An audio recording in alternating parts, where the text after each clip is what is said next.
Olá, meus irmãos e irmãs, sejam bem-vindos ao canal Vinícius Siqueira. E se você ainda não é inscrito aqui no canal, se inscreva aqui no canal e não esqueça de ativar o sininho das notificações. Todos os dias são postados vídeos abençoados aqui no canal, para te abençoar. Vamos a mais uma palavra do Senhor. Para orarmos, precisamos aprender, em primeiro lugar, a pedir de forma correta.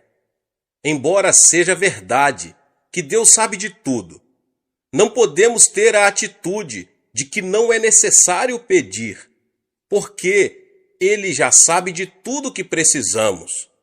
Algumas pessoas pensam que não precisamos pedir por causa do versículo de Mateus. Não vos assemelheis, pois a eles, porque Deus, o vosso Pai, sabe o de que tendes necessidade, antes que lhe o peçais. Mateus 6:8. Mas para entendermos corretamente esse verso, precisamos examinar seu contexto bíblico. Além disso, Jesus havia dito: e orando, não useis de vãs repetições, como os gentios, porque presumem que pelo seu muito falar serão ouvidos. Mateus 6:7. Mas aqui, Jesus estava referindo-se à prática de se repetir as orações ritualisticamente. Ele não estava querendo dizer que não se pode pedir. Eu vou lhes explicar mais adiante. Pelo contrário, sua intenção era ensinar-nos a dirigir ao Pai todas as petições que procedem de nossa oração. Dirigir petições a Deus é um aspecto básico da oração. Deus é o nosso Pai, e como Pai, Ele tem prazer em dar bênçãos aos seus filhos. Um filho, dentro de sua família, tem certos direitos. Jesus Cristo, o Filho de Deus, nos assegura: naquele dia, nada me perguntareis. Em verdade vos digo, se pedirdes alguma coisa ao Pai, Ele vô-la concederá em meu nome. Até agora nada tendes pedido em meu nome.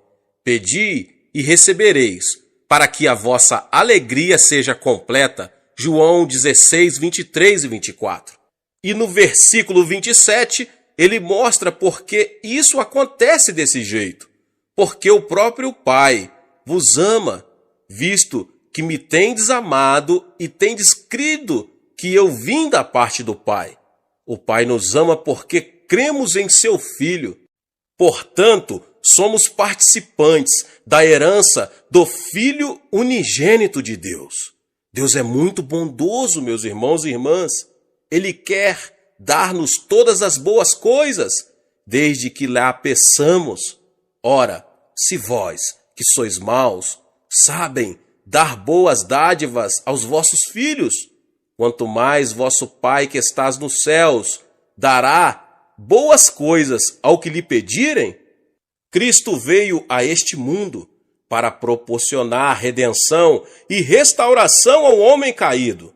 Quando Cristo estava preso na cruz, Deus estava cumprindo as condições necessárias para que a humanidade pudesse voltar a ter comunhão completa com Ele. Paulo disse o seguinte, a saber, que Deus estava em Cristo, reconciliando consigo mesmo o mundo, não imputando aos homens as suas transgressões, e nos confiou a palavra da reconciliação. Com base na obra reconciliadora do Pai, todos nós temos a possibilidade de sermos salvos. Mas a salvação tem que ser pregada até os confins da terra, oferecendo a todos os homens a oportunidade de aceitarem ou rejeitarem o Evangelho, a boa nova de que o preço já foi pago e que todos os homens podem ter acesso direto a Deus. Mas para receber essa grande bênção da salvação, os homens terão que pedi-la. Pelo arrependimento, eles devem pedir a Cristo que lhes perdoem os pecados. Devem pedir a Cristo que entre em seu coração. Embora o dom da salvação esteja à disposição de todos, só podemos apropriarmos dele pedindo. E não é somente a regeneração que obtemos pela petição. Também a plenitude do Espírito Santo está à nossa disposição, bastando simplesmente que peçamos. Quanto mais o Pai Celestial dará o Espírito Santo àqueles que lhe pedirem, Lucas 11:13. Mas não só o dom da salvação, mas também a plenitude do Espírito Santo e todas as demais bênçãos estão à nossa disposição e podemos obtê-las pela petição em oração. Tiago afirma que Deus não negará a sabedoria a ninguém, mas a dará liberalmente, desde que a peçamos com fé. Podemos obter os dons do Espírito Santo, bastando para isto que os peçamos. Cura, libertação, prosperidade e bênçãos são coisas que todos podemos pedir a Deus. Temos o direito também de orar a Deus por um avivamento. Pedir ao Senhor chuva no tempo das chuvas serôdias, ao Senhor, que faz as nuvens de chuva, dá aos homens aguaceiro. Zacarias 10:1. A bênção de Deus pode ser nossa, basta que a peçamos. Podemos receber as bênçãos de Deus, que em Zacarias são tipificadas como chuvas, porque Deus ordenou que as peçamos. Está bem claro que Deus está desejoso de abençoar seus filhos. Contudo, temos que fazer a nossa parte, que é pedir de forma correta. Agora, meus irmãos e irmãs, como funciona essa questão de pedir? Como podemos obter a resposta de nossas petições? Há, contudo, 4 passos. O primeiro passo, temos que pedir com fé. O simples fato de pedir alguma coisa a Deus não é garantia de uma resposta positiva. E tudo quanto pedirdes em oração, crendo, recebereis. Mateus 21:22.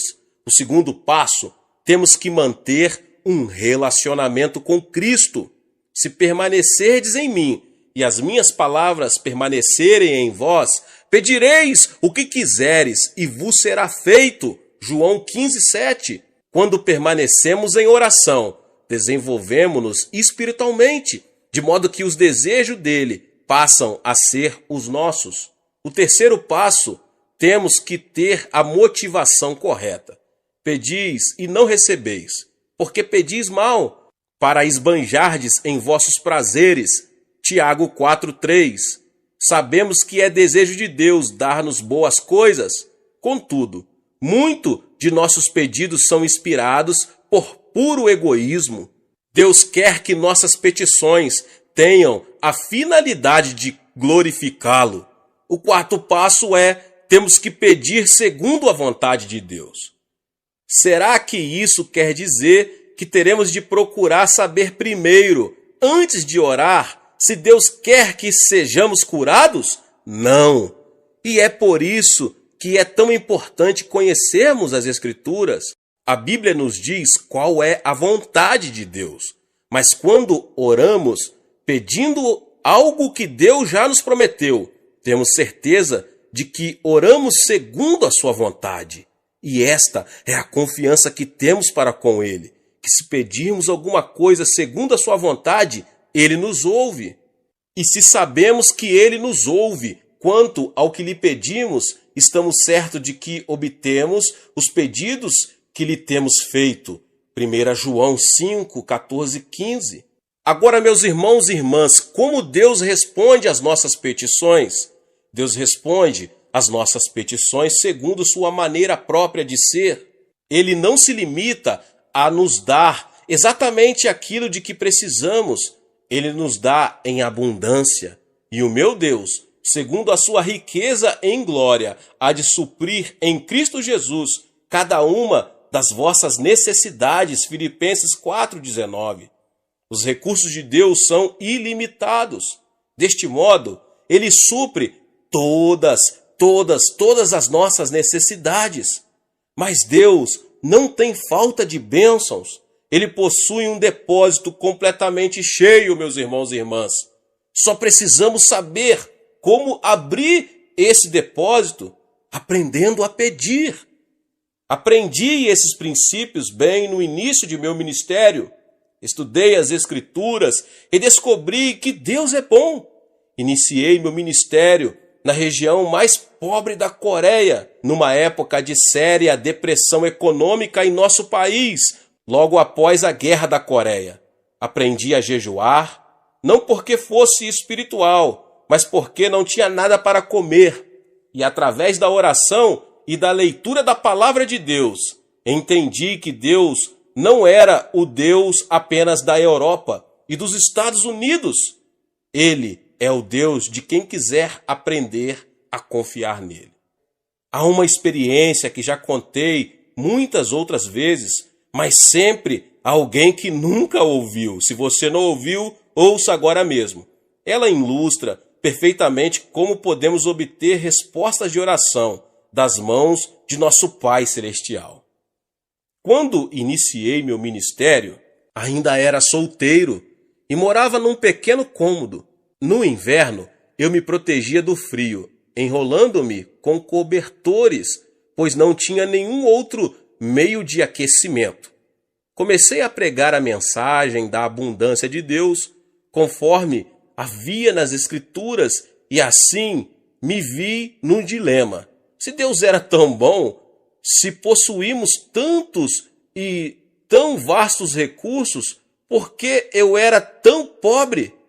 É uma pergunta que muitas pessoas estão fazendo, principalmente no país em desenvolvimento.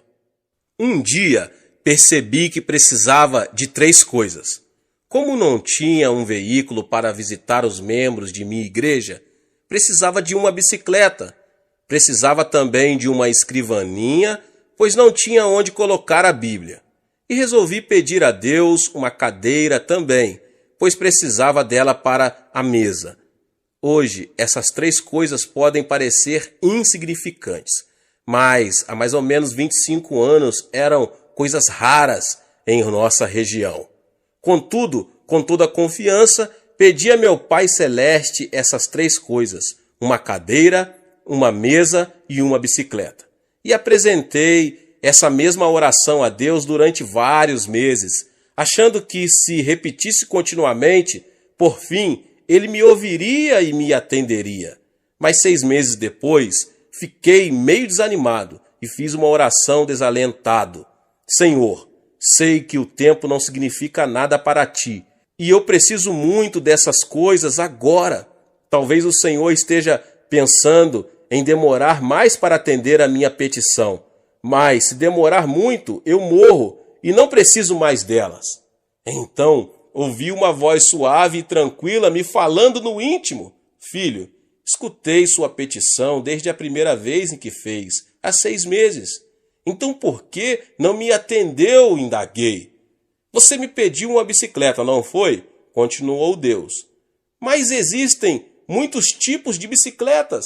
Qual delas você quer? Existem também muitos tipos de mesa, feitas de diversos tipos de madeira. Que tipo de mesa você quer? Existem também diversos tipos e modelos de cadeira. Qual tipo de cadeira você quer? E essas palavras que ele me falou naquela noite revolucionaram minha vida.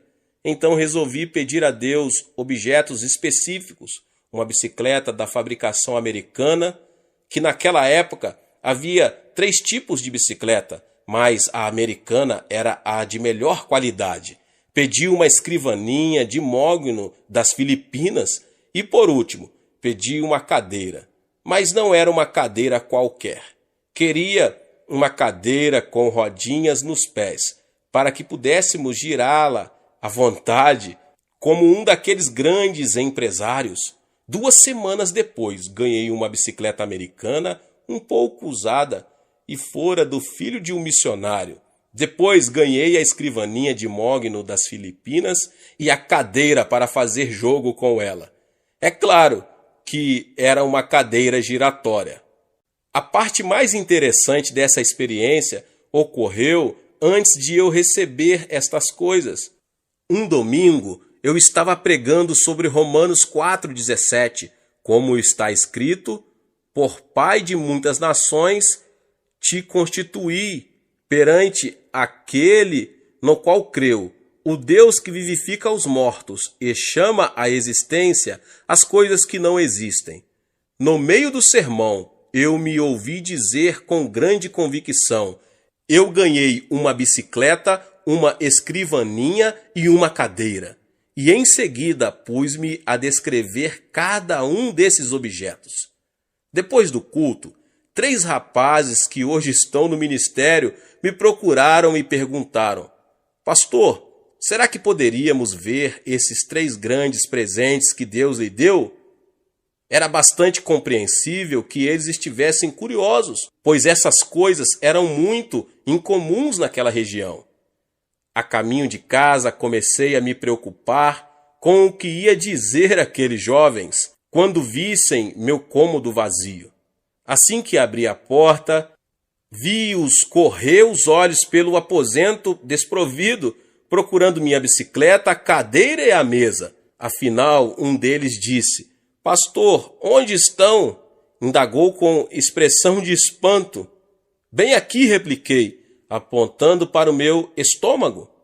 Deixe-me explicar fazendo uma pergunta. Continuei calmamente, admirado com minha resposta. Onde você estava antes de nascer? No ventre de minha mãe, respondeu um deles afinal. Certo, exclamei. E você já existia antes de nascer? Indaguei, vendo que um brilho começava a surgir no rosto deles. Já, claro que já existíamos no ventre de nossa mãe. Mas ninguém podia ver vocês, sorri. E eles disse qual era a minha condição naquele momento. Estou grávido também. Estou esperando uma cadeira, uma mesa e uma bicicleta de fabricação americana. Concluí todo orgulhoso, vendo a expressão de surpresa que havia no semblante deles, transformando-se em riso. Ora, pastor, então o senhor está grávido, disseram rindo. Tentei pedir silêncio a eles e que não contassem nada para ninguém, mas uma notícia como essa, um homem grávido, era difícil de manter em segredo. Então se espalhou pelo bairro a notícia de que o pastor da igreja local estava grávido. E quando eu passava, as mulheres olhavam para mim e riam. As criancinhas vinham colocar a mão em meu estômago para ver se sentiam ali a bicicleta. Mas depois, quando Deus me deu esses objetos, então foi minha vez de rir. E desse modo, Deus me ensinou a fazer orações específicas. É assim que se ora em fé. Não faça petições com generalidades, certifique-se bem do que você precisa e escreva. Depois, ao orar, apresente a Deus aquilo que você deseja com detalhes. Isso feito, passe a dizer que já o recebeu.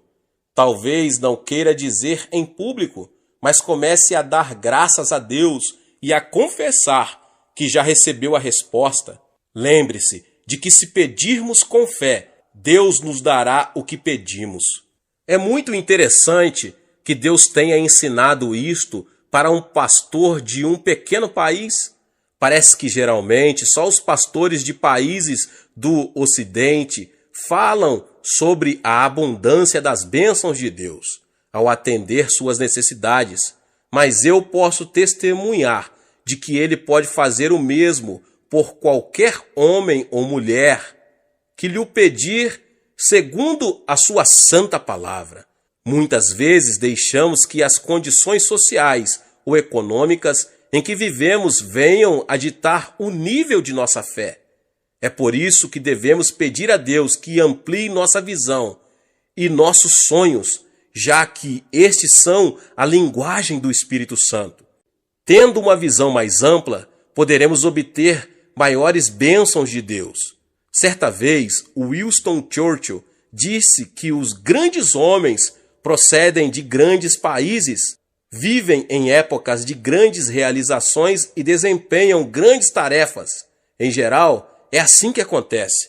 Contudo, meus irmãos e irmãs, Jesus Cristo, o Filho de Deus, veio de um país fraco e pequeno, Israel, e na época em que ele viveu, sua terra estava sob o domínio do Império Romano. Embora ele tenha realizado a maior de todas as tarefas, certamente não viveu numa época de grandes realizações para o povo de Israel. E, no entanto, ele constituiu o ponto central de toda a história. Não importa quem você é, você pode causar um grande impacto. Sua vida pode mudar seu país ou o mundo se você souber fazer a oração de petição. Deus deseja dar-nos muito mais do que imaginamos. Peça a Deus o dom que lhe possibilitará ter o maior impacto na situação em que você se encontra. Não se contente com uma situação comum. Sou de uma família pobre e de um país pobre e vivia em circunstâncias adversas. Apesar disso, nunca tive de abrir caminho à força para chegar diante dos grandes deste mundo. O dom da graça que Deus me concedeu tem me colocado diante de reis, rainhas, presidentes e de muitos mais notáveis líderes mundiais. Se Deus fez isso por mim, pode fazer por você também.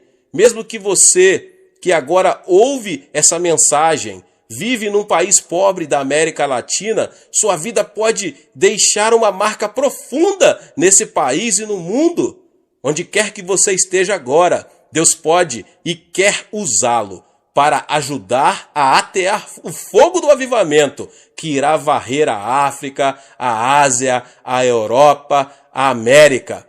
Peça e você receberá, mas peça com fé, em o nome de Jesus. Deus disse a Moisés o seguinte: de lá buscarás ao Senhor teu Deus, e o acharás, quando o buscares de todo o teu coração e de toda a tua alma. Deuteronômio 4:29. O homem foi criado com o impulso de buscar comunhão com Deus. Existe nele um vazio que não pode ser preenchido com nada, a não ser uma genuína comunhão com Deus. Por mais que ele adquira coisas, elas nunca poderão tomar o lugar dessa comunhão, que preenche a própria essência do ser, dando-lhe um objetivo para a vida e alimentando sua alma. Deus criou Adão e instilou nele o fôlego da vida. Ele foi um ser físico antes de ser espiritual. Esta dimensão espiritual lhe deu a capacidade de manter comunhão e intercâmbio com Deus no meio do jardim, na virada do dia. Ao pecar, o homem perdeu essa possibilidade. Mas Deus ainda desejava manter comunhão com ele, e então tomou a iniciativa em Abrão. Este veio a ser o pai, Abraão, de todos os fiéis que iriam ter a oportunidade de manter comunhão com Deus. Mais tarde, Deus manifestou sua presença física na terra, através do tabernáculo de Moisés. Contudo, com poucas exceções, só o sumo sacerdote podia entrar na terceira divisão do tabernáculo, que era chamado o Santo dos Santos. No reinado de Davi, assim que ele foi aclamado rei de Israel, a primeira coisa que fez foi mandar trazer para o local de culto de Israel a Arca da Aliança, que era símbolo da presença de Deus. Entretanto, ao invés de recolocá-la ao tabernáculo, ele deveria, por ordem de Deus, erigir uma casa própria em Sião, onde Davi morava. Pois o Senhor escolheu a Sião, preferiu-a por sua morada. Salmos 132:13. Em Sião, Deus teria um contato direto com Israel e manteria comunhão com seu povo. Todavia, a adoração que o povo prestava a Deus voltou a assumir um estilo ritualístico. E Deus, mais uma vez, tomou a iniciativa de restaurar a comunhão com o homem, vindo ao mundo na pessoa de Jesus Cristo.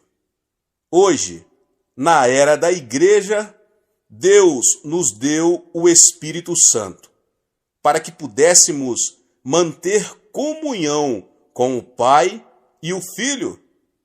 Jesus disse: Ele me glorificará, porque há de receber do que é meu e vou-lo-á de anunciar.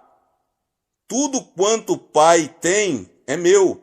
Por isso é que vos disse que há de receber do que é meu e vou-lo-á de anunciar. João 16, 14 e 15. E depois ele diz mais: aquele que tem os meus mandamentos e os guarda, esse é o que me ama, e aquele que me ama será amado por meu Pai, e eu também o amarei e me manifestarei a ele. João 14, 21. E no versículo 23 ele diz: se alguém me ama, guardará a minha palavra, e o meu Pai o amará, e viremos para ele e faremos nele morada. A oração como petição é muito importante para obtermos as coisas de que precisamos. Mas orar não é apenas pedir, é mais que isso. Jesus disse: buscais e achareis. Deus não é um mero depósito de bens, de onde retiramos tudo o que precisamos, por mais nobre que seja a nossa motivação. Ele é um ser vivo que deseja manter comunhão conosco. Mas vem a hora, e já chegou, em que os verdadeiros adoradores adorarão o Pai em espírito e em verdade, porque são estes que o Pai procura para seus adoradores. João 4, 23. Portanto, o outro nível de oração, que vem depois da oração de petição, é buscar. Isso não implica supressão da petição. O maior não suprime o menor, mas o menor está sempre incluído no maior. O apóstolo Paulo levou uma vida de oração e comunhão com Cristo. Ele dá o seguinte testemunho à igreja de Filipos: mas o que para mim era lucro, isto considerei perda por causa de Cristo. Sim, deveras considero tudo como perda, por causa da sublimidade do conhecimento de Cristo Jesus, meu Senhor, por amor do qual perdi todas as coisas e as considero como refúgio para ganhar a Cristo. Filipenses 3, 7 e 8. Como é que Paulo pôde ganhar a Cristo? Sabemos que a salvação é um dom de Deus, pela graça, mediante a fé. O que Paulo está dizendo neste texto não é que faz isso para ganhar a salvação, mas ele se refere a uma profunda comunhão com Cristo. Esse nível de comunhão não se consegue por acaso. Tem que ser buscado e, por isso, exige esforço da nossa parte. O que Paulo recebeu com esse tipo de oração? Ele responde a essa pergunta no verso 10. Para o conhecer e o poder da sua ressurreição e a comunhão dos seus sofrimentos, conformando-me com ele na sua morte. E depois prossigo para o alvo, para o prêmio da soberana vocação de Deus em Cristo Jesus. E no versículo 15, ele apresenta um desafio a todos nós. Todos, pois, que somos perfeitos, tenhamos este sentimento. Neste último versículo, o apóstolo revela que o sinal de que uma pessoa atingiu maturidade espiritual é o desejo de chegar a um nível espiritual no qual tenha uma comunhão íntima com Cristo. Deus é amor. O amor precisa ser extravasado através da comunhão. Assim sendo, a própria natureza de Deus exige uma coisa que nós temos o privilégio de dar a Ele: comunhão. Eu não preciso de um despertador para me acordar todos os dias, pouco antes das 5 da manhã. Apenas escuto uma batida à porta do meu coração, e isso automaticamente me desperta. Aí eu ouço o Senhor dizer: Xô, está na nossa hora, quero ter comunhão com você. Mas esse permanente relacionamento com Cristo não começou por uma simples resposta a uma petição. O que buscamos? Temos que buscar o Senhor, pois nele estão todas as bênçãos mais preciosas, em quem todos os tesouros da sabedoria e do conhecimento estão ocultos. Colossenses 2:3. Em Colossenses, Paulo apresenta a igreja como um campo riquíssimo. Nesse campo está escondido um grande tesouro. Mas não se trata de um tesouro material, e sim espiritual, sabedoria e conhecimento. Quando um recém-convertido ora, normalmente recorre ao trono de Deus em momentos de grandes dificuldades. Assim sendo, buscam a Deus querendo alguma coisa. Isso é bom e é muito importante. Deus quer que peçamos a Ele as coisas. Contudo, algumas pessoas veem a Cristo apenas como se Ele fosse um armazém, aonde vão com uma lista de compras para obter bênçãos de que precisam. Entretanto, todos os grandes mistérios, os tesouros de conhecimento, a fonte da alegria total e completa, essência do amor, estão em Cristo, esperando-nos como um tesouro escondido. Os que forem sábios venderão tudo que possuem e comprarão o terreno para que possam adquirir aquele tesouro. Moisés afirmou o seguinte: as coisas encobertas pertencem ao Senhor, nosso Deus, porém as reveladas nos pertencem, a nós e a nossos filhos, para sempre. Deuteronômio 29:29. Existem coisas que todos podem ver nas Escrituras, mas Deus quer levar-nos a uma comunhão tão íntima com Ele, que Ele possa revelar-nos seus tesouros mais profundos de sabedoria e conhecimento. Um tesouro não teria valor algum se fosse de fácil acesso a todos. Assim também, o tesouro espiritual de Deus é alcançado pela busca em oração. Aprendi já há muitos anos que precisamos esforçar-nos para encontrar os tesouros que Deus deseja mostrar-nos. Eu amo os que me amam, os que me procuram me acham. Riquezas e honra estão comigo, bens duráveis e justiça. Melhor é o meu fruto do que o ouro refinado, e o meu rendimento melhor do que a prata escolhida. Provérbios 8, 17 ao 19. O crente preguiçoso não se dispõe a buscar e nunca penetra na plenitude das bênçãos que Deus deseja que ele receba. Para se viver à porta da casa do Senhor, é preciso muita disciplina e esforço. Lembre-se de que hoje sou pastor da maior igreja do mundo, com mais de 400 mil membros. Sou um homem extremamente atarefado. E por que é grande o número de pessoas que vêm à nossa igreja? Será por causa do sistema de grupos, grupo familiar ou células?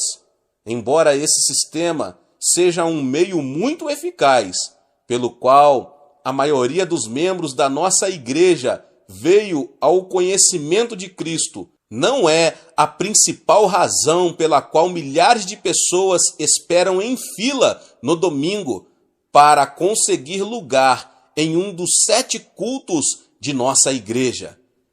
Elas vêm aqui para se alimentarem da carne da palavra de Deus.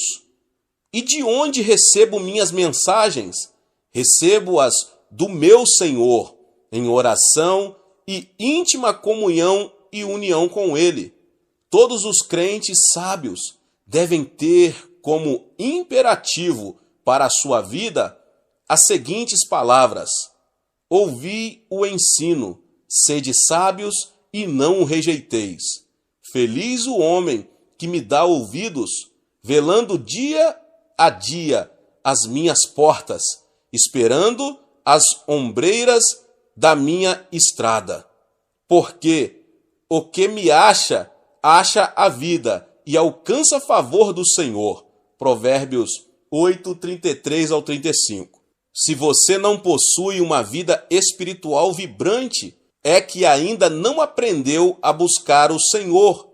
Se ao estudar a palavra de Deus, não recebe novas revelações da realidade espiritual, então é possível que ainda não tenha entrado na segunda fase da oração: buscai e achareis.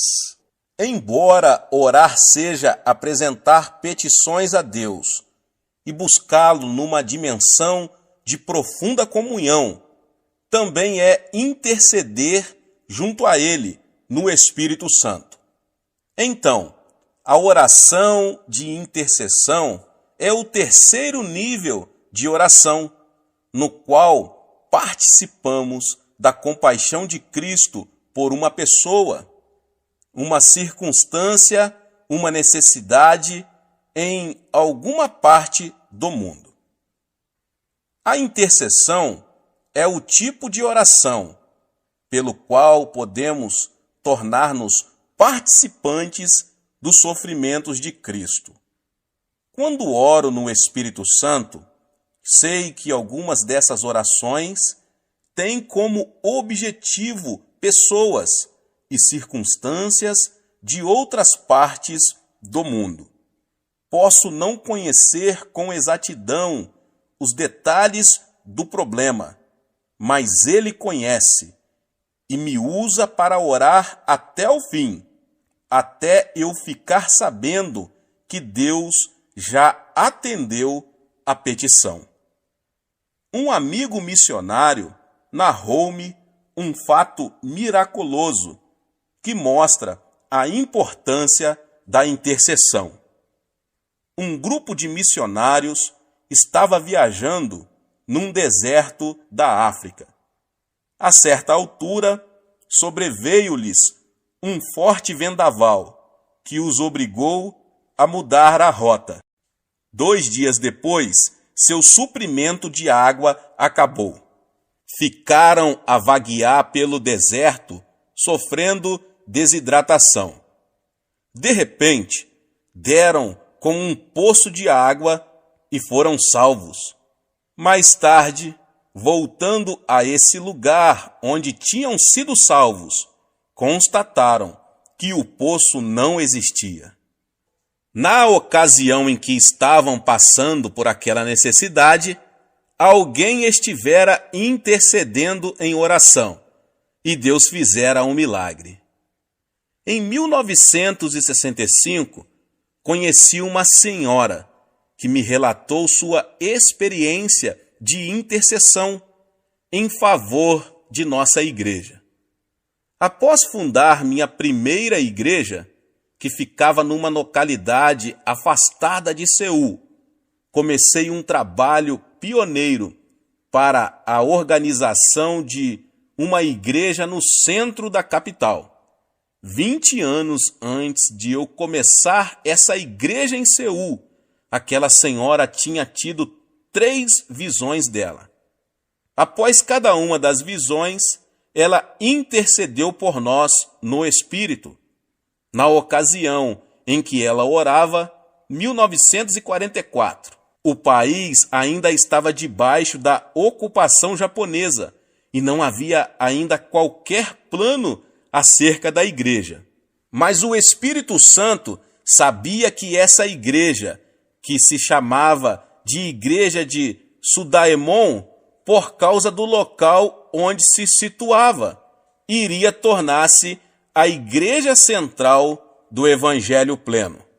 Deus usou aquela senhora fiel numa oração de intercessão para levar o Espírito Santo a pairar sobre essa área muitos anos antes que a visão viesse a se concretizar. E quando o Espírito paira sobre uma região, ele tem consigo toda a dinâmica da vida, assim como uma semente, no plano material, tem consigo a vida e dá origem a ela. Esse ponto é muito importante, e por isso que desejo estender-me um pouco mais nele.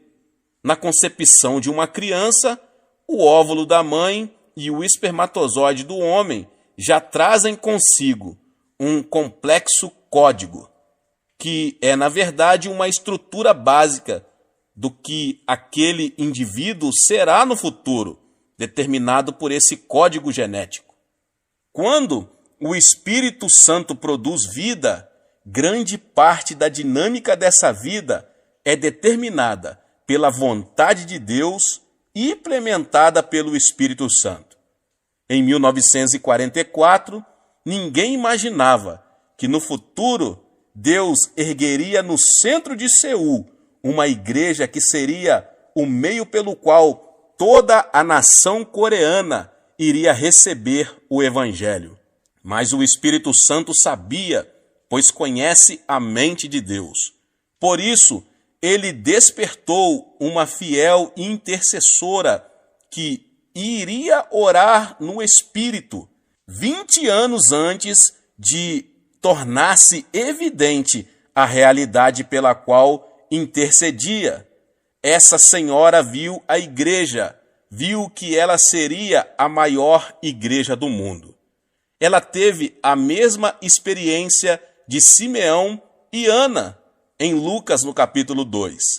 Eles reconheceram que a criança que se achava diante deles naquele momento e que tinha apenas 8 dias de nascida, seria o Messias de Israel. Agora, quais são as qualidades de um intercessor? Simeão constitui um exemplo perfeito das qualidades que o intercessor deve possuir. Em primeiro lugar, ele era um homem de oração.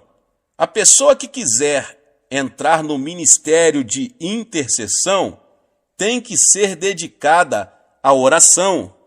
Em segundo lugar, ele era paciente.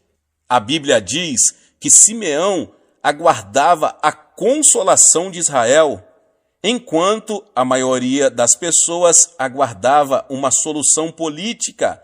Ele sabia que a solução para o problema do povo de Israel seria espiritual. Assim sendo, poderia esperar muitos anos para ver a resposta de suas orações. Em terceiro lugar, ele era cheio do Espírito Santo. Só uma pessoa que possui o Espírito Santo pode suportar o peso da oração da intercessão. Em quarto lugar, ele confiava. Simeão tinha recebido a revelação de que veria a resposta de suas orações antes de morrer. Então ele passou a ir ao templo todos os dias, fielmente, durante anos e anos, até que chegou finalmente a ocasião em que Cristo foi apresentado ali. Em quinto lugar, ele era um homem de visão. A profecia que ele fez sobre o Cristo menino deixou José e Maria maravilhados. Portanto, ele estava enxergando a realidade de Cristo, mais do que a própria mãe dele e do que o pai adotivo. Antes do nascimento de Cristo, o Espírito Santo tinha levantado 2 intercessores fiéis. Eles passaram muitas horas jejuando e orando sobre a vinda do Messias. E Deus permitiu que vivessem até ver a resposta de suas petições. Desse modo, seu ministério de intercessão foi registrado para sempre nas Escrituras. A oração de intercessão é necessária para o cumprimento da vontade de Deus.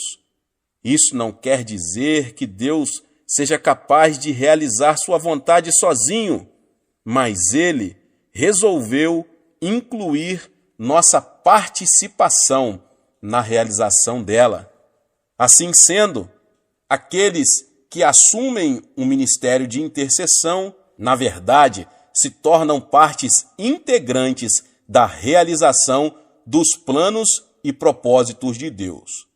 Agora, por que a intercessão é necessária?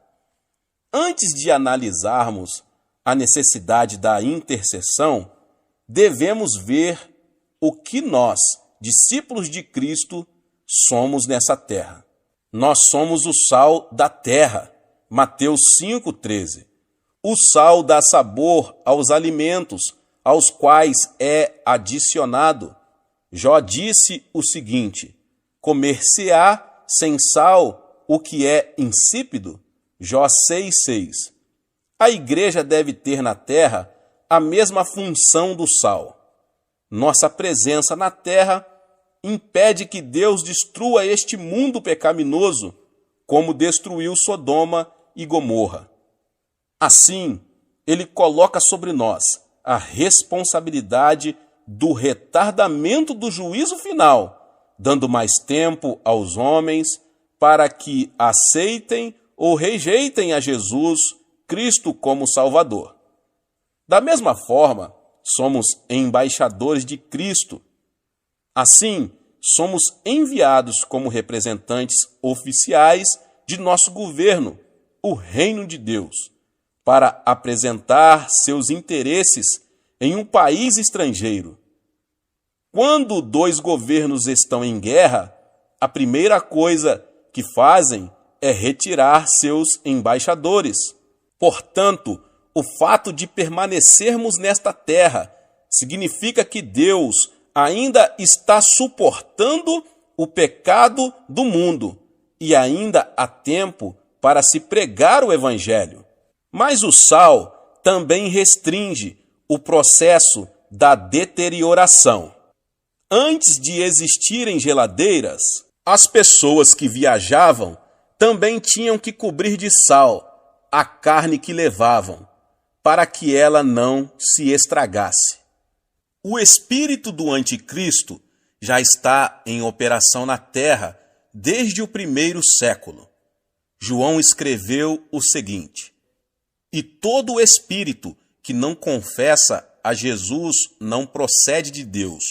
Pelo contrário, este é o espírito do anticristo, a respeito do qual tendes ouvido que vem, e presentemente já está no mundo.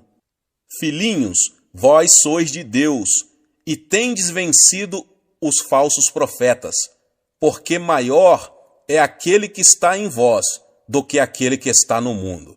1 João 4, 3 e 4.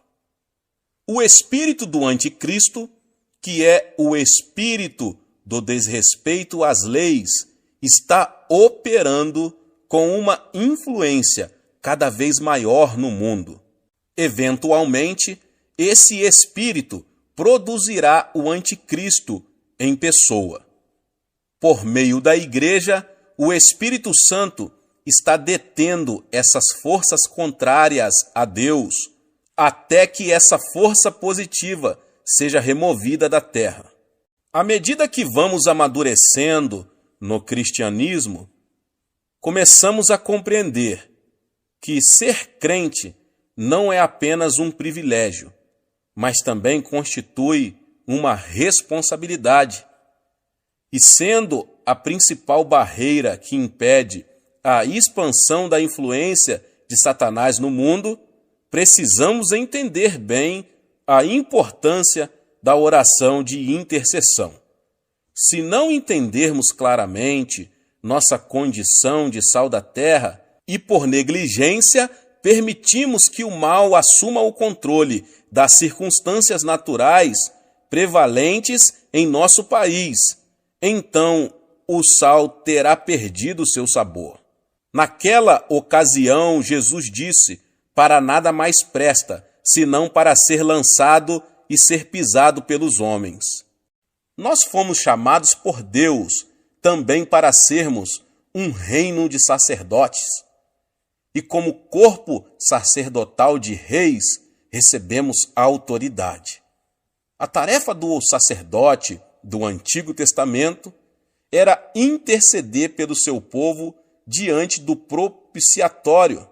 Assim também, em nossas orações de intercessão, exercemos nosso papel de sacerdotes do Novo Testamento, tomando posição na brecha, clamando pelas necessidades do povo de Deus. Deus determinou que seus filhos governem conjuntamente com Cristo. Ele não governa sobre nós, eximindo-nos de responsabilidades, mas ele nos delegou autoridade para assisti-lo em seu governo na terra. E pôs todas as coisas debaixo dos pés, e para ser o cabeça sobre todas as coisas, o deu à igreja, a qual é o seu corpo, a plenitude daquele que a tudo enche todas as coisas. Efésios 1, 22 e 23. E no capítulo 2, Paulo amplia sua explanação de nosso papel como governantes, e juntamente com ele nos ressuscitou e nos fez assentar nos lugares celestiais em Cristo Jesus. No exercício da autoridade espiritual, o conhecimento e sabedoria humanos que possuímos são vivificados pelo Espírito Santo, mas possuímos também conhecimento espiritual, que ultrapassa nosso conhecimento natural. Esse tipo de conhecimento nos é dado pelo Espírito Santo. O texto do Antigo Testamento mais citado no Novo é o Salmo 110. Vamos analisar atentamente este salmo para vermos como nossa autoridade pode ser empregada na oração de intercessão. Disse o Senhor ao meu Senhor: assenta-te à minha direita, até que eu ponha os teus inimigos debaixo dos teus pés. O Senhor enviará de Sião o cedro do seu poder, dizendo: domina entre os teus inimigos.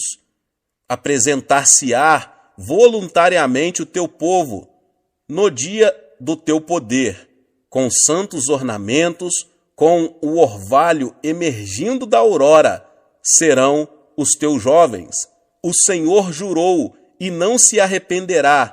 Tu és sacerdote para sempre, segundo a ordem de Melquisedeque.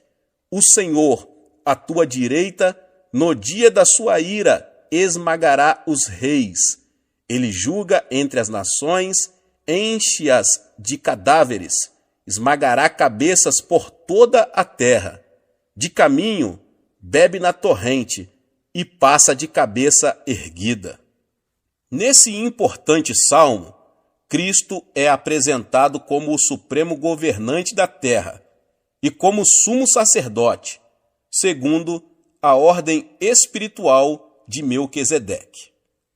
O autor do livro de Hebreus amplia mais o papel de Cristo como sacerdote espiritual, vivendo para sempre para interceder por eles.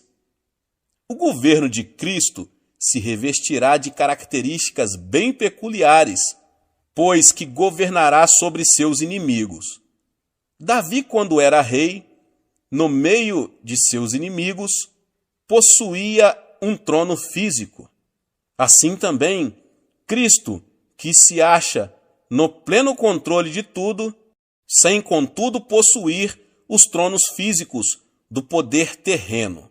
Assim sendo, a maneira pela qual o mundo experimenta o domínio de Cristo nas atuais circunstâncias é pelo exercício da autoridade da Igreja. Agora que já entendemos nossa posição espiritual neste mundo, como sal da terra, sacerdotes reais e coparticipantes do governo de Cristo, vejamos como funciona a intercessão e por que ela é necessária.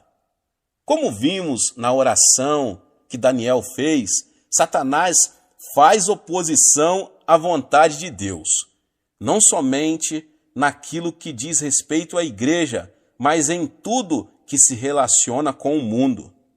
Tendo recebido autoridade sobre esta era, Satanás é chamado de o Deus deste século. Ele dirige todo o seu poder contra o povo de Deus, que, como já vimos, é chamado a exercitar a autoridade de Cristo. Sabendo que a igreja é o principal obstáculo às suas pretensões na terra, Satanás se esforça para nos devorar como um leão que ruge. Entretanto, o evangelho tem que ser pregado e as nações têm que chegar ao conhecimento de Cristo. Vemos aí dois interesses conflitantes. E como vemos pelo estudo da história, quando há conflito de interesse entre as nações, surgem as guerras. Pela intercessão, o crente passa a exercer sua função sacerdotal, pela qual ele oferece uma base terrena a Deus, para que promova seus interesses. Esta era tornou-se um campo de batalha entre duas forças oponentes, mas Deus possui um grupo seu em terra estrangeira que pode fazer com que a influência da eternidade penetre nesta era. Dessa forma, este mundo natural pode ser conquistado e passa a estar sob o domínio do reino de Deus. Quando Israel estava guerreando contra seus inimigos, Moisés levantou as mãos, mas na hora em que ele abaixava as mãos, Israel era derrotado. Isso é um símbolo claro da prática da intercessão. Existe um preço na intercessão. Antes de compreendermos o preço da oração intercessória, precisamos entender o sofrimento atual de Cristo. Quando Saulo estava viajando para Damasco, ele viu uma luz fortíssima. Enquanto seus companheiros de viagem ouviam um trovão, ele ouviu claramente uma voz do céu que indagava: Saulo, Saulo, por que me persegues? E a resposta dele foi: Quem és, Senhor? E Cristo respondeu: Eu sou Jesus, a quem tu persegues. Saulo, que mais tarde passou a ser chamado Paulo, nunca pensara que estivera perseguindo a Jesus Cristo. Perseguia apenas a igreja. Contudo, o Senhor não lhe perguntou por que estava perseguindo o seu povo. Perguntou por que Paulo perseguia a ele. Nós somos o corpo de Cristo. Tudo que nós, que somos membros dele, sentimos, ele sendo a cabeça, sente também. As dores que nós sentimos, na realidade, não são percebidas na superfície do corpo, no local afetado, mas no cérebro que fica em nossa cabeça. O cérebro projeta a dor para a parte do corpo que está afetada, para que seja tomada a providência necessária. Assim acontece também com o corpo de Cristo. Ele sente tudo o que sentimos, ele sofre o que sofremos, mas sendo a cabeça, o sofrimento dele é mais intenso. É verdade que as pessoas que podem infligir-nos maior sofrimento são as que estão mais perto de nós. Infelizmente, alguns crentes voltam para o mundo, rejeitando o precioso Senhor que os salvou. Lemos em Hebreus que, de novo, estão crucificando para si mesmos o Filho de Deus e expondo-no à ignomínia. Hebreus 6,6. Portanto, cada vez que um crente se volta para o mundo, Cristo sofre novamente o que passou na cruz. Pela oração de intercessão, o crente participa dos sofrimentos de Cristo com relação a um determinado problema de seu corpo. Certa ocasião, um pregador estava dirigindo uma campanha evangelística em larga escala na África. Um dia, ele acordou no meio da noite em prantos. Começou a orar e viu-se repetindo várias e várias vezes um nome desconhecido. Horas depois, o fardo da intercessão se desfez, depois de ele haver orado muito tempo em meio à grande agonia. Então, ele encerrou sua oração. No dia seguinte, ele viu nos jornais um relato muito estranho. Naquela noite, um povoado, cujos habitantes eram cristãos, tinha sido massacrado. O nome do povoado era o mesmo que ele estivera falando na noite anterior, e pelo qual chorava.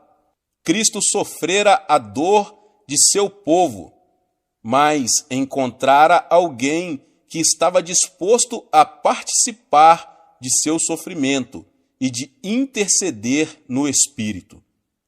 Paulo escreveu o seguinte: para o conhecer e o poder da sua ressurreição e a comunhão dos seus sofrimentos.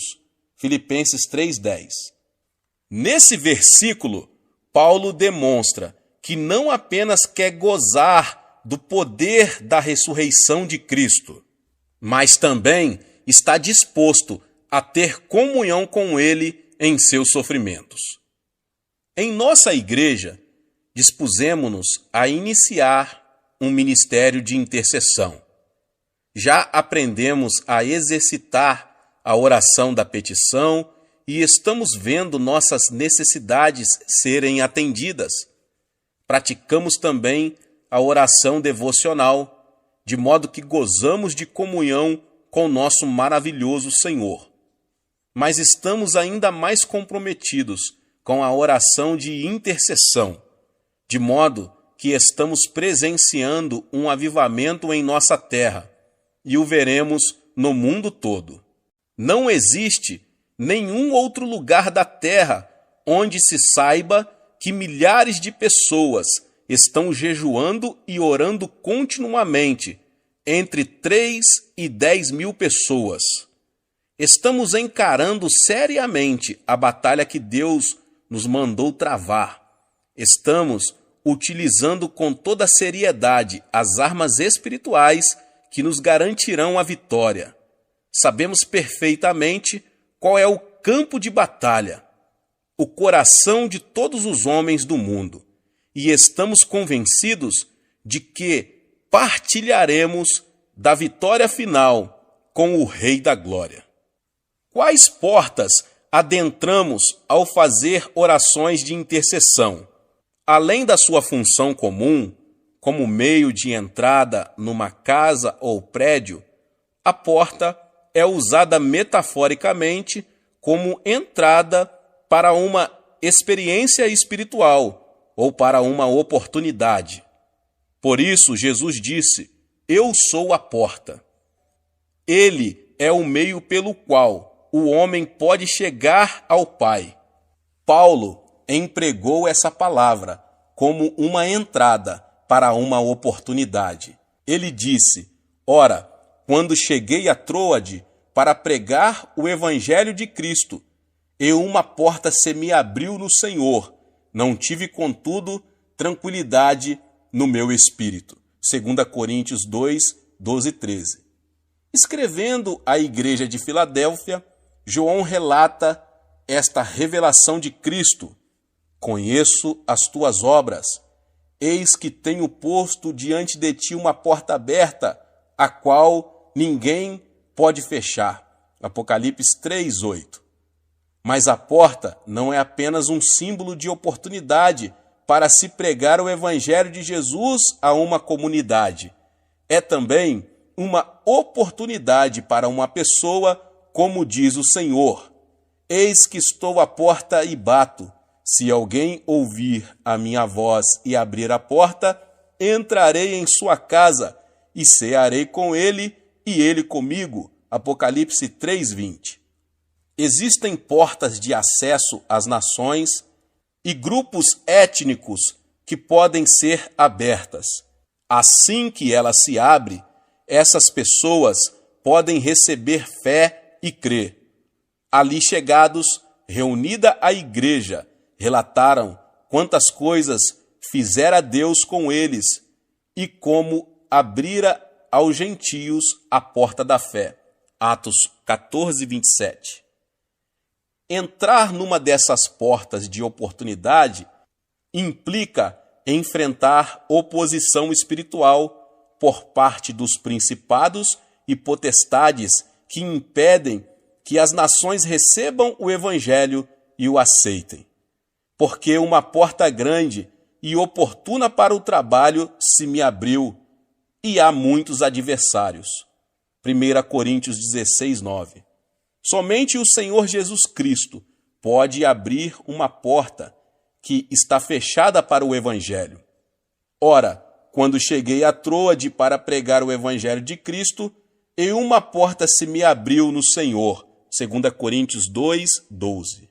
Como podemos conseguir que se abram as portas da fé e da oportunidade?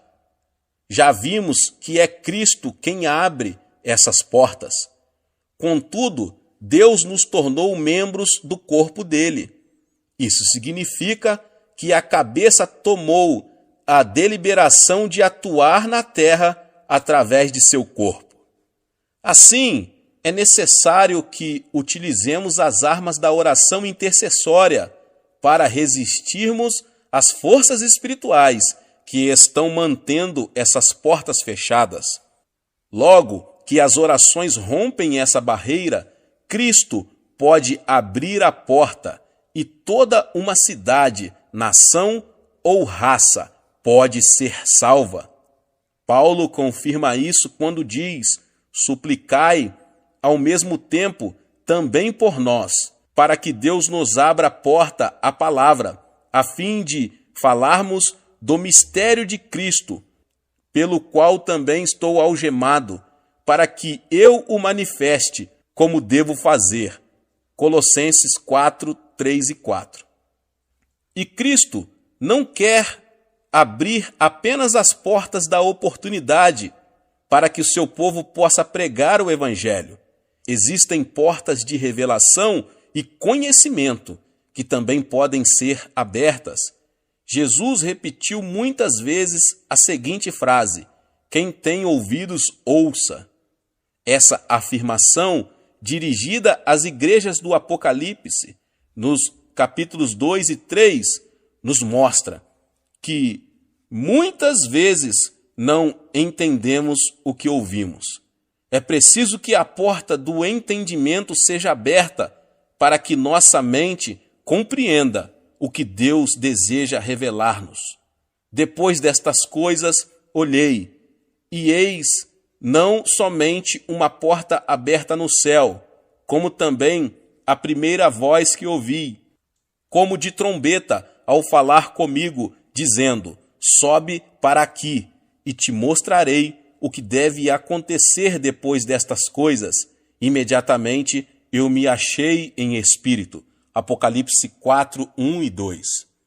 Vimos no livro de Atos que Deus pode abrir uma porta de oportunidade e mantê-la aberta para que preguemos o evangelho sem empecilhos.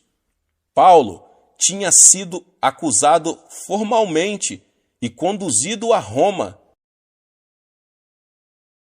que naquela época era o centro da pecaminosidade. Ele orou e pediu a outros que intercedessem por ele. Por fim, abriu-se ali uma porta, pois 2 anos permaneceu Paulo na sua prova, onde recebia todos os que o procuravam, pregando o reino de Deus e com toda a intrepidez, sem impedimento algum, ensinava as coisas referentes ao Senhor Jesus Cristo. Atos 28, 30 e 31. E assim termina o livro de Atos. É importante observar que o Espírito Santo encerra o livro, como que deixando uma porta aberta. Naturalmente, muita gente sabe que o livro não tem um fecho gramatical bem definido. Podemos deduzir isso, já que Lucas, sendo médico, deveria ter um bom domínio do grego, que ele ainda está sendo escrito, pois a igreja ainda está realizando os atos do Espírito Santo. Embora saibamos que, ao final, Paulo foi executado, o fato é que a história oficial da igreja primitiva conclui com uma nota positiva. Depois que Deus abre a porta da oportunidade espiritual, ninguém pode proibir a pregação do Evangelho. Deus pode, inclusive, bloquear a oposição que emana de nossos próprios irmãos em Cristo. É uma pena que tenhamos de desperdiçar tantas energias devido à falta de unidade dentro da igreja. Em vez de o povo de Deus lutar contra vosso verdadeiro inimigo, o diabo, muitos se opõem uns aos outros. Contudo, pode haver uma porta aberta que atue de forma de bloqueio para a oposição que brota de dentro. Paulo experimentou isso em Atos 28. Então, eles disseram: nós não recebemos da Judéia nenhuma carta que te dissesse respeito. Também não veio qualquer dos irmãos que nos anunciasse ou dissesse de ti mal algum.